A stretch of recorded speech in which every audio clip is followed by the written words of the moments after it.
Thank you. I see not everyone on mute. Shalom Aleichem, everybody. Yishem Adonai Mevorach Matam Adonai, Hashem's name will be blessed forever. This Torah class number 5 at Yom Tov. We're continuing to discuss our beautiful topic about Yom Tov. I think we left off last time talking about discussing electricity. We're going to wrap up this topic really quickly. The last question we discussed was about using an elevator, I think, on Yom Tov.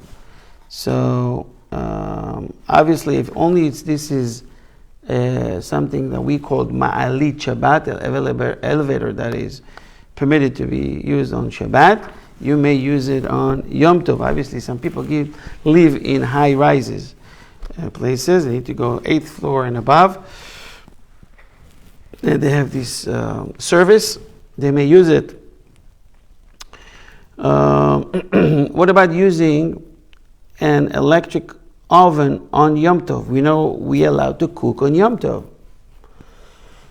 Some even prefer to cook on Yom Tov, which is not always recommended because it raises a lot of questions, halachic questions. So people usually prepare to Yom Tov like it's Shabbat.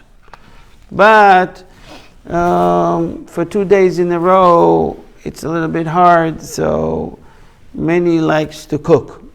So this is why we're learning what's permitted and what's prohibited. So in regards to electric oven, it is forbidden to turn on an electric oven on Yom Tov, since this ignites a new fire. And we only permitted to transfer an existing fire. Make sense? It is permissible, however, to arrange a timer before Yom Tov to turn on the oven on during Yom Tov at a particular time so that one can cook or bake in it, and for the timer to turn the oven off afterwards. So if you use the oven on Shabbat mode, and many of the ovens has this option, Sabbath mode, no problem, because it's going to be stable. You going to turn it on, this option, before Yom Tov, till after Yom Tov. It's all good. The thing is, here we're discussing about a case that one wants to use the oven or the grill inside, okay, to cook, to bake, so forth and so on. So if it's on the timer, it may be used.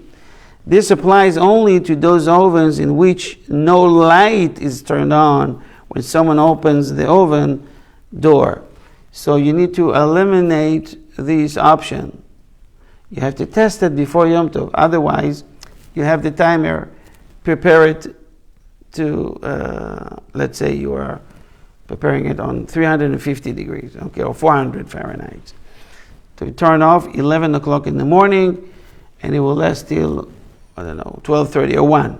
It's good for 3 hours, use. As soon as you open it, the light turns on, that causes you a problem. So you have to test it. And some ovens you can choose option, yes light, no light. I know even people that just take the light bulb from the inside one time and they don't use it ever. If you can work and use this oven that way, it might be best. Many people do the same for refrigerators. I do it in my refrigerator. As soon as I get it, I take off the light. I don't need it because I have light from the room. It's no big deal. That way I don't forget. No big deal, and that's it. It's just an advice. You don't have to do that. If there is such a light built in the oven and someone wishes to use it on Yom Tov, he must remove the light bulb before Yom Tov. Nowadays it gets a little bit more complicated with all the LED lights. Mm-hmm. And I remember I had someone here with an issues.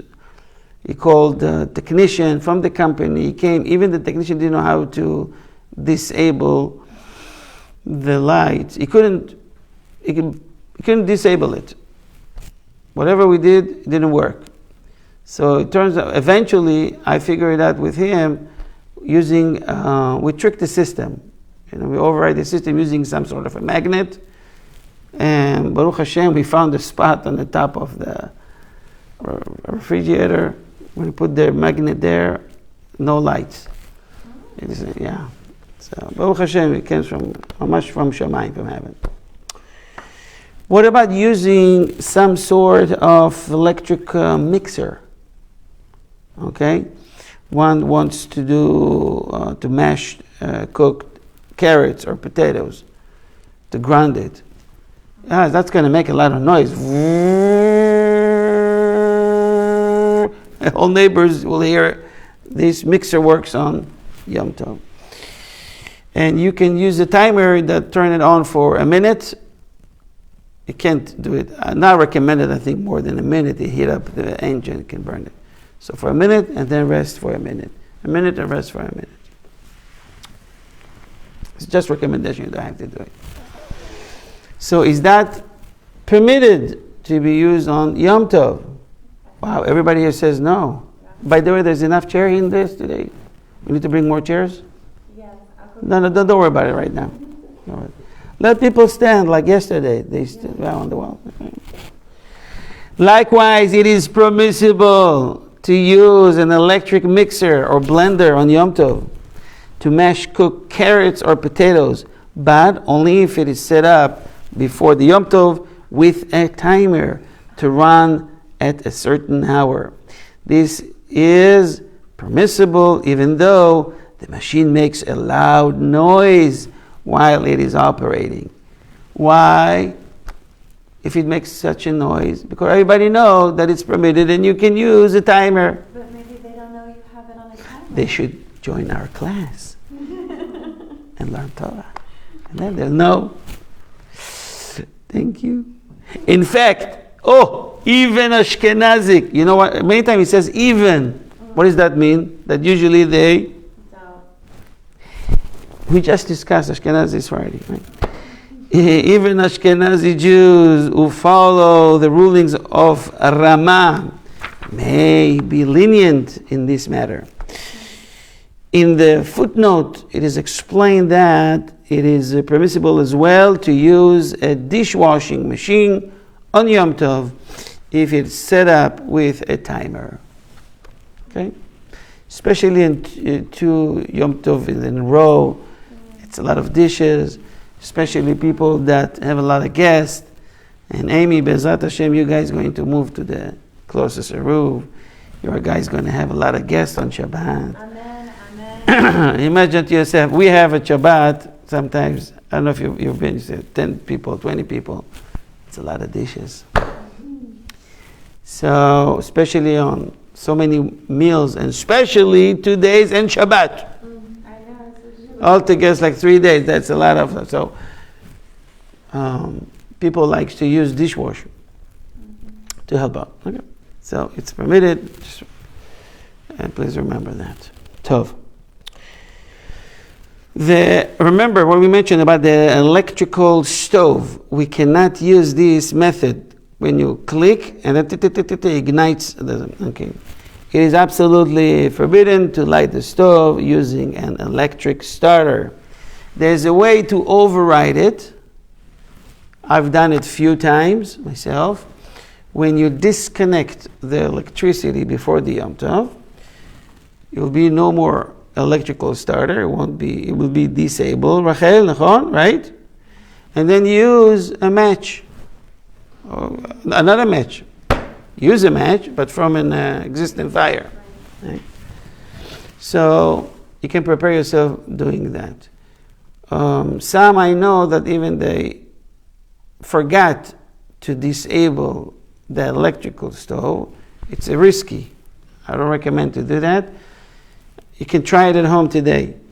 When you try to turn on the starter to ignite, to make a spark, right? If you do it quickly, right, it won't work. It has to be slowly. So some people that forgot to disable it, they do go quickly, the only gas coming out, and they're able to override it. Okay. Tov. Next. Next is we're going to discuss about kindling Yom Tov lights.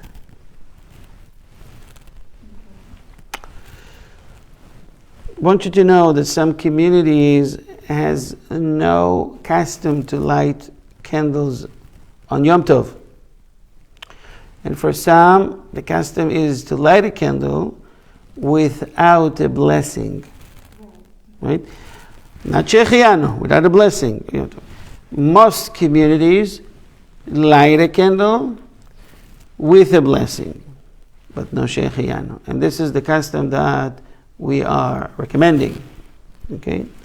Those who have their custom not to, it's their custom, it's all good. They're following the Rambam or whatever. Our sages institute a mitzvah to kindle lights in one's home, okay? On the evening of Yom Tov, before kindling the lights, one must recite the following blessing. Asher kideshanu b'mitzvotav etzivanu, right? Lehadlik ner shel Yom Tov. You have it in the Siddur, so in the bencher, so no problem, just follow that. Even though, right, most Ashkenazic women recite the blessing over their Shabbat lights only after kindling them, they must recite the blessing over Yom Tov lights before kindling them. You know what we're talking about. It's a very common, I don't say debate, a difference between Ashkenaz and Sephardi. On Shabbat, what did Sephardim do? Or Yemenite, what they do? We sing bracha, blessing, and we light the candles. Ashkenazim, they light the candles, and then they say the blessing. Because they hold, as soon as I light the candles, I accept it. As soon as I say the blessing, I accepted Shabbat. Now I can light the candles. But we hold that by lighting the candles, we're not accepting Shabbat. This is for Shabbat. Yes, but this act that we are performing does not mean that we are accepting Shabbat, right? You can light the candles, you can say the bracha, say the bracha, light the candles, and then go to your car and drive to shul, no problem. Make sense? Mm-hmm. So Ashkenazim, what they do, Rachel, they light it and then they say the bracha. We say, no, you don't take a bite from an apple.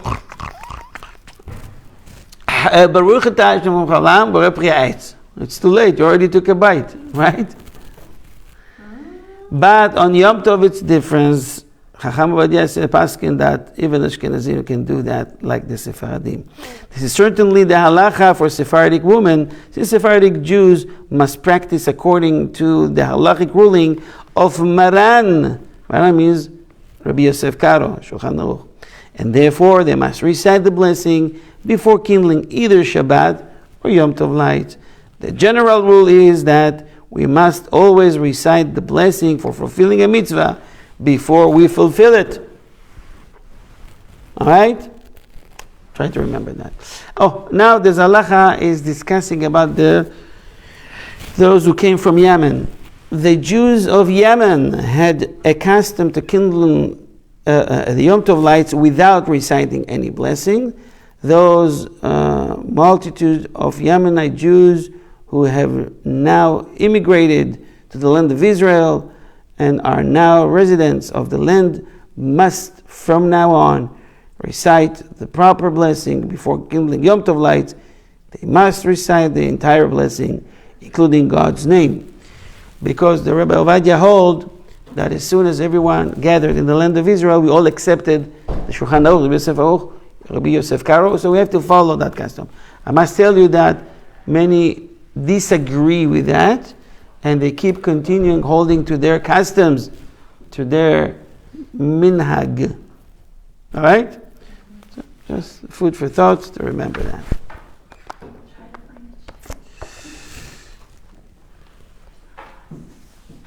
When is the best time to light candles for Yom Tov? like we do for Shabbat, or to wait till everybody comes from the synagogue, it's already dark out there. What's best? Before, Like for Shabbat? Well, this is the most common custom among some communities, but it's not really recommended. Okay. Some poskim recommend that the Yom Tov lights be kindled before sunset, meaning before Yom Tov begins, just as we must always kindle the Shabbat lights before sunset on Friday. We should kindle the Yom Tov lights on a similar schedule. The common custom, however, is not keep this stringency, but to kindle the lights after nightfall, before Kiddush is recited, to begin the meal. Okay? This practice is based on a sound halachic foundation. So, it's a little bit different than what people used to do. The idea is now is to show that this light is specifically for the Yom Tov, because we specifying it not just it's before the day. Let me put it that way. Even on Shabbat, we can light the candles much earlier, because it looks like it's not for the sake of Shabbat. It has to be as close as for Shabbat. On Yom Tov, we do some communities, as you just said, do it a little bit differently, to give the merit, the zchut of the entire house to participate in the blessing, and right after to start Kiddush. And we're showing that this light is to the honor of Yom Tov, okay? And then we light the candles right away and then we do Kiddush right after. I don't want to go through the discussion of what the Karaim used to do. The Karaim, the Kariath, that following only the Torah, the written Torah, they usually sit in the dark during the Yom Tov. There's nothing in the Torah that says lighting candles for Yom Tov, and it's not the right from the Torah. So this is to show that we do the opposite, but I don't want to go there. Just remember, the common custom, best, wait. Husband come from shul, you don't have a husband, you're not married yet, you're a single person, wait till after nightfall, before Kiddush, light the candles. But transfer from an existing fire. This is why you have to have a fire, some sort of a candle that will last for many hours, so you can use it the next day as well. So you may use these candles, someone asked me the other day if you can use these candles that have Jesus' picture on it, or Miriam. Why are you laughing? Why would you have that? You can buy it in any store today. Okay, well rip the picture off. Okay, you can rip the picture, of course, no problem. I'm just wondering, how did they know how Jesus looks like? So they have this. So it's a very interesting. Okay, anyways, so you may use it. There's no problem. Even those who gives a good fragrance it's okay. These guys they're very cheap relatively. It's like $1, and they last for over 72 hours. Okay, it's I remember one of the holidays we use these candles, but we have here with no pictures, so no problem. So we use that one. And after a while, it goes very much down, and it's hard. It's hard to put in a match. But I tricked the system. What did we use? A dry macaroni. Thinking overriding the system. Take large macaroni, dip it, fire, boom, use. Put it aside to be extinguished by itself. Okay? This method, this trick, Sami, is between us. We don't share this trick with anyone else. Okay? Yeah. I'm going to write a patent on it or something. I'm thinking about it. Yeah. What about Shehecheyanu? the woman, when they light the candles, needs to say Shehecheyanu. Listen to this. It is best that women not recite the blessing of Shehecheyanu when they kindle the Yom Tov lights. Instead, they should fulfill their obligation of reciting this blessing by listening to their husband. This is in general something good to do. Listening to your husband. Why are you laughing again? This is Jewish halacha. Listening to your husband, and let me finish the sentence. Listening to their husband reciting it as part of a kiddush, because part of the kiddush is Shehecheyanu. So they light the candles. A minute later, they're going to hear it in the kiddush. Done deal. Nevertheless, if a woman insists on reciting this blessing for herself, nevertheless, it's not recommended. When she kindles the lights, it is not necessary to protest forcefully against it. What do you mean forcefully? You're not allowed to beat up your wife because of that. You hear that? You're always making jokes, Sammy. Nevertheless, she must postpone reciting it at least until after she has kindled one of the Yom Tov lights, so that the blessing of Shehecheyanu will not interrupt between the blessing for the mitzvah of kindling the lights and the act of kindling them.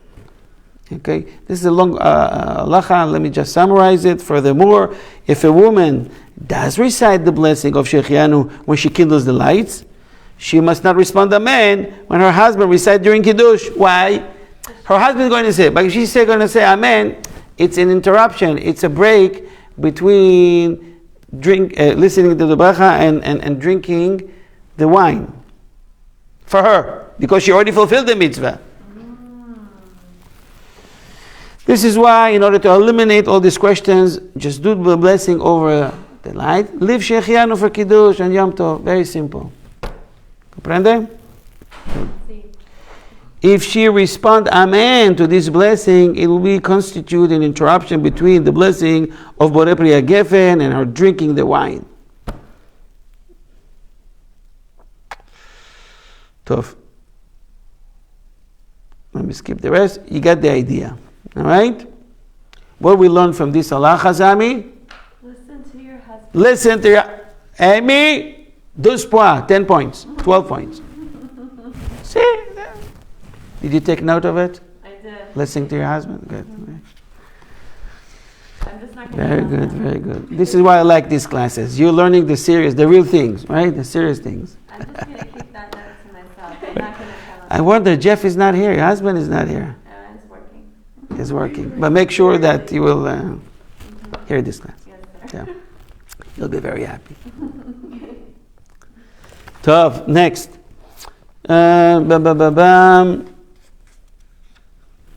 Any questions about this halacha, candling night? Very simple, very easy.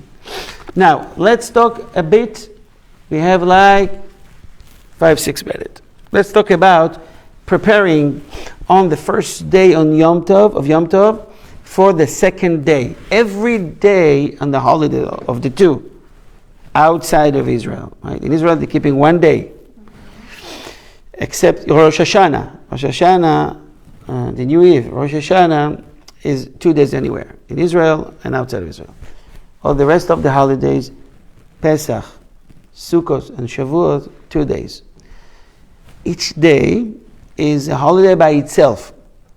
So you don't prepare for one holiday to another. You don't prepare the tables, you don't cook for one day to another. Every day has its own significance. So you don't use time of one holiday on the expense of the other. Make sense? So that's something important to know. You got to know that because that's I know it's one of the many questions you'll have, especially when you have an interview, with the Beit Din. This is a very basic to know the preparation for one day to another. It is forbidden to cook or bake food on Yom Tov if one plans to eat that food on another day, or even to eat it during the evening after Yom Tov. Even when Yom Tov occurs on Friday, it is forbidden to cook food on Yom Tov, to eat it on Shabbat, unless the person has performed Eruv Tavshilin. Eruv Tavshilin is a special blessing that we do with a piece of a matzah or a pita with an egg. We do it only if you want to cook before Shabbat. What day is it? Friday. Friday, it's a Yom Tov. Okay?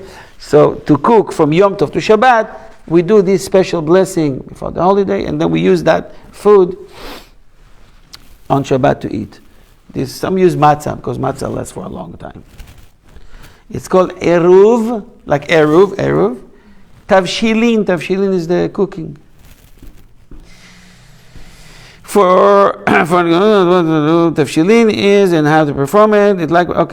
Maybe we'll discuss it later. It is likewise forbidden to cook on the first day of Yom Tov, to eat that food on the second day of Yom Tov. This applies to the 2 days of Rosh Hashanah as well. So again, many prepare before Shabbat. That will save you a lot of troubles. You want to make it fresh right now, scramble eggs, so wait an hour, 30 minutes, 5 minutes before meal, make the scrambled eggs or the soup that you want to prepare. Okay? So you save yourself a lot of questions. Not only is it forbidden to cook, but it's also forbidden to do any activity on Yom Tov in preparation for another day. By the way, if you have any questions, guys, on the Zoom, I hope you can hear me. Hello? Yes, we can hear you. Okay, wonderful. Okay, but it is also forbidden to do any activity on Yom Tov in preparation for another day. And therefore it is forbidden to wash the dishes used on Yom Tov so that they can be used on another day. It's kind of like of Seudah Shlishit, right before almost Shabbat is over. We're supposed to leave it till after Shabbat because we're not going to use these dishes anyways. Why are you washing it now?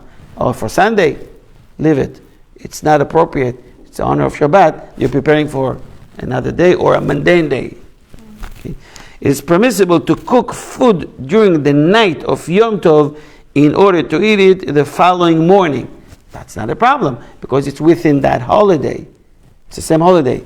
Start in the evening, go through the day, but not from one day to another day. Okay?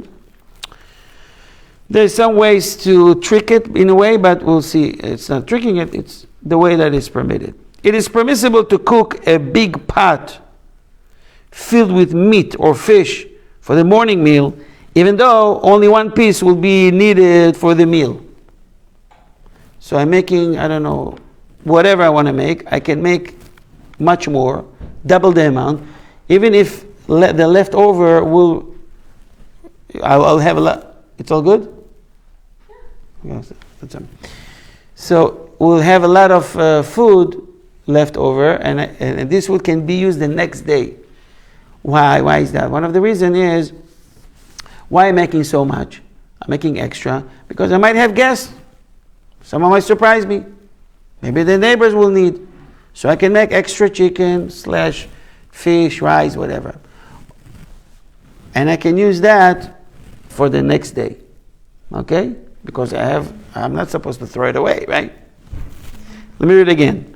It is permissible to cook a big pot filled with meat or fish for the morning meal, even though only one piece will be needed for the meal. The greater the quantity of food in the pot, that's another reason why we do that, the more tasty each piece will be. A lot of pieces of chicken taste a little better than if you cook one piece only. I don't know if you noticed that. And therefore, all food in the pot adds the flavor of the pieces eaten on Yom Tov. Likewise, it is permissible to fill the oven with bread dough, even though only one loaf is needed for the meal.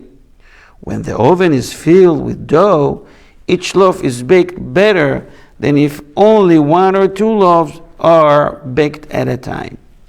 Although the housewife intends to eat the extra food or bread on another day, this is permitted. It is best, however, that she not announce to anyone that she is cooking this amount in order to eat it on another day. Comprende? Versteis? Weiß Yiddish ein bisschen? What did you say? What word did you say? It's in Yiddish. Verstehst like capish? Understood? Verstehst? Understood? Okay. Rabbi? Yes. Yes. That sounds confusing because earlier you said that you can't prepare if you have 2 days of holiday and you're not supposed to cook the food for like the second day of the holiday. Correct. I just gave at least two reasons why. Either you can cook extra either for someone else that might come, or because of the flavor. What's your intention when you're doing it? Right, it's fine. So you have extra, you can use it the next day. You just don't say, hey, I'm doing an extra 10 more pieces or 5 more pieces so I can eat it for tomorrow. Don't worry, guys, you have plan. Don't do it. Don't say it. Okay. Okay? So you're using the benefit for the meal now. If I have extra, I can keep it for next day, no problem. Okay, but if they're not deriving any benefit, we won't be able to do that. It's a benefit in a way. Okay. Okay, let me ask you a question. What if a cook, the chef, the woman, the man cooked on Yom Tov to eat on the mundane day that comes after, the regular day? Purposely. She didn't know, or she knew, and now she has an extra chicken. What you supposed to do with it? You throw it away?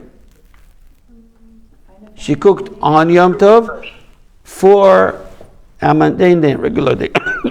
So the halacha says, if someone ignored the halacha and cooked food on Yom Tov to be eaten on another day, he may be executed by... No, I'm kidding.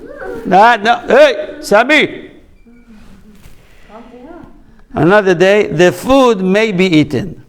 This is the halacha, whether or not the person was aware that this is forbidden, and even if the person pretended to cook it for Yom Tov, but actually intend to eat it to be eaten on another day. It's all discussion why we will, it's not for now, but giving you the bottom line, it's permitted, not recommended, don't do it, but don't throw away the food. It'll be a waste. Guys, verstehst? Verstehst. I want to wish you good Yom Tov. How we saying in Hebrew, Chag Sameach. Say Chag Sameach. Chag Sameach. Say Chag Sameach. Sameach. May Hashem bless you with a good Yom Tov, a good holiday. It's a day that we're learning Torah, and the Torah protect us. And Be'ezrat Hashem, you'll be able to stay awake the entire night. Amen. Prepare yourself, take a nice siesta before that. You know what siesta means, right? Mm-hmm. Good. Take some rest. And this Torah will protect you and give you, Be'ezrat Hashem, a lot of wisdom, a great parnasah, and good health and blessing to you and your entire family and Klal Yisrael. Amen.